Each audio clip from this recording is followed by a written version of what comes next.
ကျွန်တော်ဟာဘီလီယံနာတထေသမီးလေးတယောက်ရဲ့တက်တော်ဆောင်ဖြစ်10နှစ်တိတာဝန်ထမ်းဆောင်ခဲ့ပါတယ်။သူမအတွက်တနက်တန်ရဓာတ်တန်ရတွေကိုအကြိမ်ကြိမ်ခံယူခဲ့ရတယ်လို့လူမိုက်တွေကိုလည်းနှိမ်နှင်းပေးခဲ့ရပါတယ်။မိုးတွေတဲထန်စွာရွာနေပါစေ။သူမကဒင်တိုင်ဖုန်းကမုံစားခြင်းတယ်လို့ပြောလိုက်တာနဲ့ကျွန်တော်မိုးရဲရည်တဲ့ပြေးသွားခဲ့တာပဲ။ကိုပူနေတဲ့ညတွေဆိုရင်လည်းတညလုံးမအိပ်ပဲသူမခေါင်းအုပ်ဖြစ်ခံယူပေးခဲ့ပါတယ်။လူတိုင်းကကျွန်တော်ကိုသစ္စာရှိဆုံးခွေးတကောင်လို့ပြောကြတယ်လို့သူမကိုယ်တိုင်လည်းအဲ့ဒီလိုပဲသတ်မှတ်ထားခဲ့တာပါ။ဒါပေမဲ့ကျွန်တော်အသက်30ပြည့်မွေးနေ့မှာတော့မှန်တဲ့ကဒဏ်ရာတန်ချက်တွေကိုကြည်ရင်ဒီအလုပ်ကိုရုတ်တရက်ညီးငွေလာမိတယ်ကျွန်တော်အိမ်အောင်ပြုခြင်းပြီးဒါကြောင့်ချင်းတွေ့တဲ့အတစ်ခုမှာလှုပ်ဝက်စရင်တွင်ပြီးကောင်မလေးတယောက်နဲ့တွားတွေ့ခဲ့တယ်။အဲ့ဒီကောင်မလေးကတိမ်မွေးပြီးရှက်တက်တဲ့ပုံစံလေးပါ။သူမကရှင်ကတထေးသမီးလေးရဲ့တက်တော်ဆောင်ဆိုတော့တကယ်ကိုအထင်ကြီးစရာပဲနော်လို့ပြောတဲ့အခါဟုတ်ပါတယ်။ဒါပေမဲ့ကျွန်တော်အလုပ်ထွက်ဖို့စဉ်းစားနေတာလို့ပြုံးပြီးပြန်ပြောလိုက်တယ်။အဲ့ဒီလိုပြောပြီးနောက်တစ်စက္ကန့်မှတည်းတထေးသမီးလေးဝင်လာပါတော့တယ်။နင့်ကိုဘသူကအလုပ်ထွက်ခွင့်ပေးလို့လဲ။ဘသူကချင်းတွေ့ခွင့်ပေးလို့လဲ။ငါနင့်ကို10နှလုံးလုံးမွေးထားတာနင်ကတခြားမိန်းမတယောက်အတွက်နဲ့ငါ့ကိုထားခဲ့ရတဲ့ပေါ့ဟုတ်လား။ကျွန်တော်နာမည်ဂျက်လို့ခေါ်ပါတယ်မစ္စတာလူစီရဲ့တက်တော်ဆောင်ပေါ့ဒီနေ့ဟာကျွန်တော်ရဲ့အသက်30ပြည့်မွေးနေ့ဖြစ်ပြီးသူမကိုလာနောက်ရက်တဲ့မူးနှစ်ယောက်ကိုအခုတင်ရှင်းလင်းပေးခဲ့တာပါဂျက်မစ္စလူစီကနေဒီညပင်ပန်းသွားလို့ဆိုပြီးဘောနက်ငွေလွှဲပေးလိုက်တယ်စစ်ကြည့်လိုက်ဦးဖုန်းမျက်နှာပြင်ပေါ်ကသူညတွေအများကြီးပါတဲ့ငွေပမာဏကိုကြည့်ပြီးဒါတွေအားလုံးဟာဘာအဓိပ္ပာယ်မှမရှိတော့သလိုကျွန်တော်ခံစားလိုက်ရတယ်အဲ့ဒီအချိန်မှာပဲမစ္စလူစီစီကဖုန်းဝင်လာပါတယ်အဲ့ဒီအယူနှစ်ယောက်ကိုတေချာရှင်းလိုက်ရဲ့လားတကယ်အနောက်ရှက်တွေပဲငါရဲ့အလှပအတွက်အေးရေးပြက်စီတဲ့ဒီနေ့မွန်လွဲပိုင်းပုဂ္ဂရပွဲကိုငါနဲ့အတူလိုက်ခဲ့ရမယ်ကျွန်တော်ခဏလောက်တိတ်ဆိတ်သွားပြီးမှမစ္စလူစီဒီနေ့ကျွန်တော်ငွေနေမို့မွန်လွဲပိုင်းခွင့်ပေးလို့ရမလားခင်ဗျာသူ့တမရှိတဲ့မိဘတွေစီသွားကြောချင်လို့ပါလို့ပြောလိုက်တယ်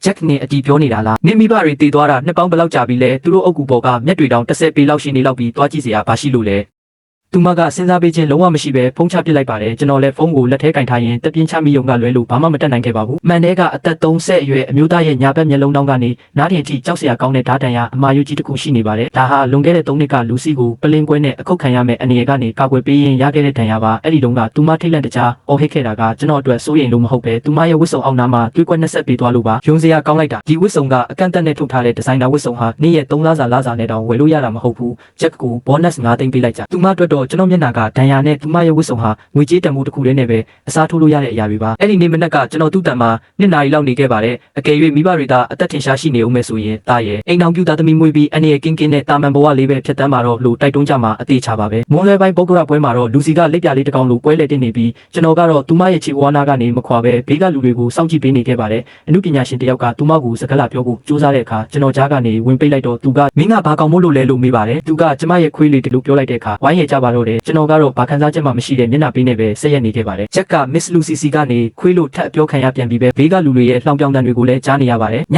7နာရီမှာတော့မူးနေတဲ့လူစီကိုဗီလာအင်ကြီးစီကျွန်တော်ပြန်ပို့ပေးခဲ့တယ်ဂျက်ငါရေးစားတယ်ဟိုရေပူစမ်းကလာတဲ့လက်ဖက်ရည်တောက်ချင်တယ်ကျွန်တော်အချိန်ကိုကြည့်လိုက်ပါတယ်မစ္စလူစီကလောက်ပိတ်ဆန်အိမ်ကမြို့ပြင်ဘက်အဝေးကြီးမှာရှိတာပါအသွားပြန်အနည်းဆုံး2နာရီလောက်ကြာလိမ့်မယ်ပြီးတော့သူတို့ကမနက်အစောကြီး2နာရီဆိုပိတ်ပြီးပြငါတောက်ချင်တယ်အခုချက်ချင်းသွားဝယ်ခဲ့မသွားရင်နင်အလုပ်ပြုတ်ပဲကျွန်တော်ဘာမှမပြောပဲတိတ်တဆိတ်ပဲစတီယာရင်ကိုလှည့်ပြီးအဲ့ဒီဘက်ကိုမောင်းထွက်ခဲ့ပါတယ်ထင်ထားတဲ့အတိုင်းပဲအဲ့ဒီနေရာကပိတ်နေပါပြီညကျူတီဝန်ထမ်းတွေကိုအကြာကြီးတောင်းပန်တိုးရှိုးပြီးမှပဲစမ်းရည်ပူလက်ဖက်ရည်နောက်ဆုံးတအိုးကိုရခဲ့ပါတယ်တက်နိုင်ဆုံးဂယုတစိုက်တိန်ဆဲပြီးဗီလာအင်ကြီးစီပြန်တယ်လာခဲ့ပေမဲ့လူစီကတော့အိပ်ပျော်နေပါပြီကျွန်တော်သူမရဲ့အိတ်ခမ်းအပြင်ဘက်မှာလက်ဖက်ရည်အိုးကိုကင်ပြီးရက်နေမိပြီးမှကော်စောပေါ်မှာဖြည်းဖြည်းချင်းချထားပေးခဲ့ပါတယ်နောက်ရက်မှာတော့ကျွန်တော်အလုပ်ပေးရခဲ့ပါတယ်ချစ်သူရှာတဲ့စိုက်ကစီစဉ်ပေးထားတဲ့ကော်ဖီဆိုင်စီကိုတိတ်တဆိတ်သွားခဲ့ပါတယ်ကောင်မလေးရဲ့နာမည်ကအန်နာတဲ့မူလာတန်းကျောင်းဆရာမတယောက်ပါသူမကချိုတာ ACB စကားပြောတဲ့အတန်လေးကလည်းညင်တာလာမှာတယ်ဒါနဲ့ကိုချက်ကဘာလုပ်တာလဲဟင်ကျွန်တော်စက္ကန့်ပိုင်းလောက်တုံဆိုင်သွားပြီးမှလောလောဆယ်တော့ကိုပိုင်လုံခြုံရေးတိုင်ပင်ခံဖြစ်လုပ်နေပါတယ်လို့ပြောလိုက်ပါတယ်အထင်ကြီးစရာပဲအလုပ်ကပုံမှန်ဆိုအရန်လုံများလားဟင်များတယ်ဗျအခြေခံအဖြစ်တော့အချိန်ပြည့်အစင်သိရှိနေပေးရတာမျိုးပေါ့ဟုတ်ပါလိမ့်မယ်ဝမ်းစာရှာရတာမလွယ်ဘူးလေညီမလည်းစာမွေးပွဲဖြစ်မဲ့အတန်းကိုတာဝန်ယူထားရတော့အမြဲတမ်းညင်တက်မှအလုပ်ဆင်းရတာပဲကျွန်တော်တို့2ယောက်စကားပြောရတာတကယ်ကိုအဆင်ပြေခဲ့ပါတယ်ကျွန်တော်မိဘတွေငငယ်ကလေးကဆုံးပါသွားခဲ့တာကိုကြားရတဲ့အခါသူမရဲ့မျက်ဝန်းတွေထဲမှာစာနာစိတ်တွေအမှန်တကယ်ဖြတ်တန်းသွားခဲ့ပါတယ်သူမရဲ့နှွေးထွေးတဲ့အပြုံးကိုကြည့်ရင်ကျွန်တော်ရင်ထဲမှာခဲပိတ်နေတဲ့အရာတစ်ခုခုကနောက်ဆုံးတော့ဒါပေမဲ့ကျွန်တော်ဖုန်းကယူမတက်အဆက်မပြတ်မြည်လာပါတော့တယ်ဖုန်းကင်လိုက်တာနဲ့လူစီရဲ့အော်ဟစ်တန်ကထွက်လာပါတယ်ဂျက်နင်ဘဲကဘာကိုရောက်နေတာလေအခုချက်ချင်း Starlight Plaza ကိုလာခဲ့10မိနစ်အတွင်းရောက်မလာရင်မနက်ဖြန်ကစပြီးအလုပ်လာဖို့မစင်စားနဲ့တော့ကျွန်တော်အန်ဂျိပြီးတက္ကစီတစ်စီးနဲ့ပဲအပြေးလွှားသွားခဲ့ရပါတယ် Starlight Plaza ရဲ့အစင်းကြီးတစ်စိတ်ရောင်းဆိုင်ခန်းထဲမှာလူစီကအယောင်းဝင်တန်းမလေးကိုအော်ဟစ်ဆဲဆိုနေပါတယ်ဒါဘာလို့အမိုက်ဆိုင်မျိုးလဲငါလိုချင်တဲ့အိတ်ကိုတခြားလူကိုဘာလို့ရောင်းလိုက်တာလဲဝန်တန်းမလေးကအနေခက်စွာနဲ့မစ္စလူစီဒီအိတ်ကဒီမျိုးသမီးကကြိုတင်မှယူထားတာမို့လို့ပါလို့ရှင်းပြပါတယ်ငါလိုရှိရင်ဒီဆိုင်တစ်ဆိုင်လုံးကိုအပိတ်ခံရအောင်လုပ်လို့ရတယ်ဂျက်အဲ့ဒီမိန်းမငါလိုချင်တဲ့အိတ်ကိုယူသွားပြီးငါအတွက်ပြန်လူပေးအိတ်ပိုင်ရှင်မျိုးသမီးကကျမဒါကိုလွန်ခဲ့တဲ့တလကလေးကကြိုမှာထားတာပါသမီးလေးရဲ့မွေးနေ့လက်ဆောင်မို့လို့ပါလို့ပြောပါတယ်မစ္စလူတူများရှိတဲ့နေရာမှာအမူအရာကိုဆင်ခြင်ပေးပါဗျာကျွန်တော်စကားကြောင့်လူစီကကျွန်တော်ကိုဒေါသတကြီးစိုက်ကြည့်လာပါတယ်နင်ကဘသူဘက်ကလဲငါနင့်ကိုကျွေးမွေးထားတာ10နှစ်ရှိပြီးခွေးတစ်ကောင် ကောင်တောင်သူ့ကိုအစာကျွေးတဲ့သူကိုတည်သေးတယ်နောက်ဆုံးတော့ဆိုင်မန်နေဂျာဝင်လာပြီးလူစီအတွက်တခြားဆိုင်ကနေအိတ်တလုံးချက်ချင်းလွှဲပြောင်းယူပေးမယ်လို့ကတိပေးမှပဲသူမစိတ်ပြေသွားပြီးကျွန်တော်လက်မောင်းကိုဆွဲကထွက်လာပါတော့တယ်ကားပေါ်ရောက်တော့သူမကတလန်းလုံးမျက်နှာတင်နဲ့အေးဆက်နေခဲ့ပါတယ်အဲ့ဒီနောက်သူမကကျွန်တော်ဖုန်းကိုရုတ်တရက်လူယူလိုက်ပါတယ်နေ့ရဲ့အလုပ်ပေးရက်မှာဘာတွေများတေးလို့မတက်အရေးကြီးနေလဲကြည့်ရသေးတာပေါ့သူမကကျွန်တော်ဖုန်းတစ်နှစ်ပြင်ကိုဖွင့်လိုက်ပါတယ်ဖုန်းကိုပြန်လူဖို့စူးစမ်းခဲ့ပေမဲ့နောက်ကျသွားပါပြီသူမကအန်နာနဲ့ပြောထားတဲ့ chat text တွေနဲ့ချစ်သူရှာတဲ့ site ကပို့ထားတဲ့ချင်းတွင်းမှုတတိပေးချက်တွေကိုမြင်သွားခဲ့ပါတယ်ကားထဲကလေးလူတစ်ခုလုံးချက်ချင်းအေးခဲသွားပါတယ်ဂျက်ငင်ကတကယ်ပဲအရှက်မရှိကောင်းမလေးတယောက်နဲ့တိတ်တဆိတ်ချင်းတွေ့ရတဲ့ပေါ့မစ္စတာလူစီကျွန်တော်အသက်30ရှိပါပြီအိမ်အောင်တစ်ခုထူထောင်ချင်တာကတဘာဝပဲလေဗျာအိမ်အောင်တစ်ခုဟုတ်လားနင်ကဘာမို့လို့အိမ်အောင်ပြုတ်ခွင့်ရှိရမှာလဲနင်ကငါအပိုင်ပဲငါသာနင်ကိုနားမှာမထားရင်နင်ကဘာကောင်းမို့လို့လဲမစ္စတာလူစီကျွန်တော်ကခမရရဲ့ဝန်ထမ်းတယောက်တက်ပါစာချုပ်တက်တန်းပြည်တာနဲ့ကျွန်တော်အလုပ်ထွက်ဖို့ပြင်ဆင်ထားပါတယ်အလုပ်ထွက်မယ်ဂျက်ဆက်ပြီးအိမ်မက်မက်နေလိုက်နင်ငါအပေါ်ပေးဆက်ရမယ့်အကျွေးတွေကိုဒီတဘောအလုံးဆက်လို့ကုန်မှာမဟုတ်ဘူးငါခွင့်ပြုချက်မရှိဘဲနင်ဘဲမှသွားခွင့်မရှိဘူး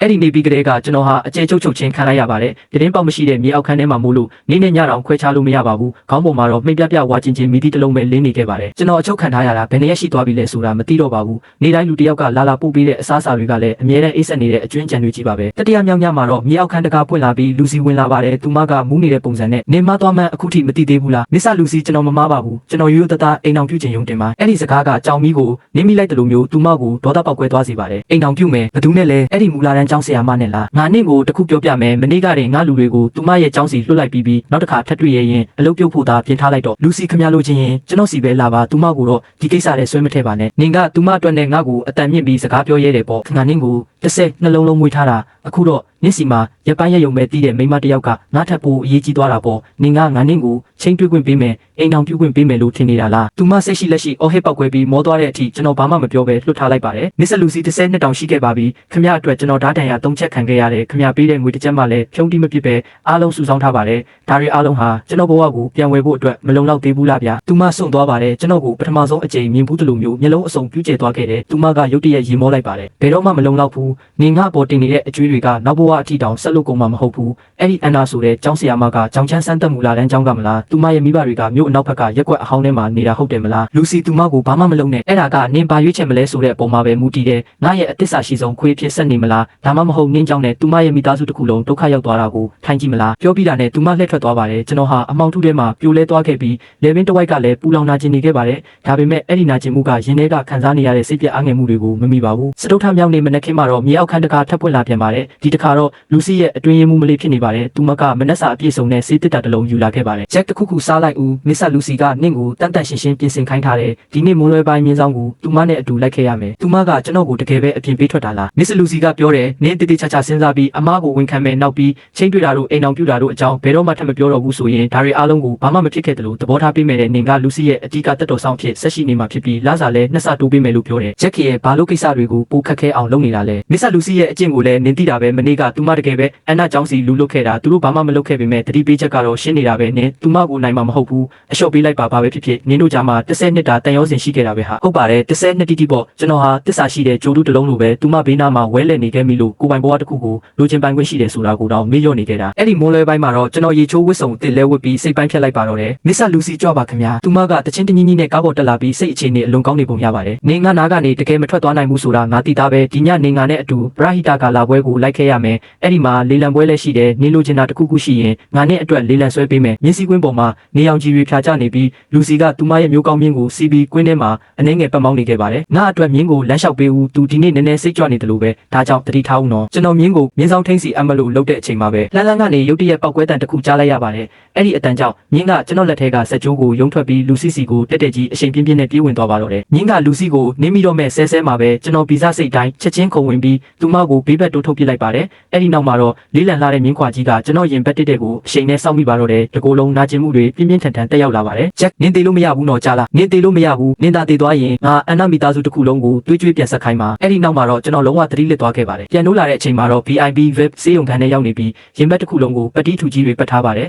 အသက်ကိုခပ်ဖောက်ဖွာလေးရှူလိုက်ရုံနဲ့တင်တကိုယ်လုံးချွေးစေးတွေပြန်လာတဲ့အထိနာကျင်လာပါတယ်နိုးလာပြီလားတကယ်ပဲနင်ကသုံးစားမရတဲ့ကောင်လာပါလေမြင်းတကောင်ကိုတော့နင်းအနိုင်မထိန်နိုင်ဘူးနင်းကြောင့်ငါပါမြင်း င်းခံရတော့မလို့ကျွန်တော်၆ကပ်ပြီးပူလောင်နေတဲ့လေချောင်းကိုအာယူကစကားပြောဖို့ကြိုးစားလိုက်ပါတယ်တခင်မလေးခင်ဗျာဘာမှမဖြစ်ဘူးမလားငါကဘာဖြစ်ရမှာလဲနန်ရိုး၃ချောင်းကျိုးသွားတာနင်းလေးဆရာဝန်ကပြောတယ်နင်းအနည်းဆုံး3လလောက်အိပ်ရတယ်လဲနေမှာတဲ့ဂျက်နင်ဒါကိုတမင်တက်လောက်တာလားငါ့ကိုတနာအောင်ဟန်ဆောင်ပြီးစိတ်မကောင်းဖြစ်အောင်လုပ်တာလားဆရာဝန်ကပြောသေးတယ်နင်သာဆေးရုံကိုမိနစ်30လောက်နောက်ကျပြီးရောက်လာရင်တကယ်ကိုအန္တရာယ်ရှိသွားနိုင်တယ်တဲ့မြင်းခွာကနင်းနှလုံးကိုကျိတ်မိဖို့2စင်တီမီတာပဲလိုတော့တာနင်ကန်ကောင်းသွားတယ်လို့ပဲမှတ်လိုက်ကျွန်တော်ကန်ကောင်းတာပေါ့ခင်ဗျာအတွက်ကျွန်တော်ဒဏ်ရာတွေဝန်ခံပေးခဲ့တာ10နှစ်ရှိပြီးငရဲမင်းတောင်ကျွန်တော်ကိုအခုထိအလိုမရှိသေးဘူးထင်ပါရဲ့သူမရဲ့မျက်နှာအမူအရာချက်ချင်းအေးခဲသွားပါတယ်ဂျက်နင်ကဘသူ့ကိုလာပြီးလှောင်ပြောင်တေးနေတာလဲငါ့ကိုကယ်တင်ရတာကနင်းရဲ့မရှိမဖြစ်တာဝင်မဲမဟုတ်ဘူးလားသူမတကားကိုဝုန်းကနေစောင့်ပိတ်ပြီးထွက်သွားပါတယ်ကျွန်တော်လည်းတပြင်းကိုဖြည်းဖြည်းချင်းချလိုက်မိတယ်ကျွန်တော်ဖုန်းကတော့သူမဖြက်စီးပစ်လိုက်လို့ပျက်စီးသွားပြီးမို့အန်နာတစ်ဖက်မှာဘာတွေဖြစ်နေမလဲဆိုတာကျွန်တော်လုံးဝမသိနိုင်တော့ပါဘူးအဲ့ဒီညမှာပဲလူစီပြန်ရောက်လာပါတယ်သူမမူးနေခဲ့ပြီးဂျက်ငါတောင်းပန်ပါတယ်ငါတမင်ပြောတာမဟုတ်ပါဘူးငါတကယ်လန့်သွားလို့ပါသူမရဲ့လေတံကငိုတန်ဆွတ်နေပါတယ်ဒီနေ့နေငါကိုတိုးထုတ်လိုက်တဲ့ပုံစံက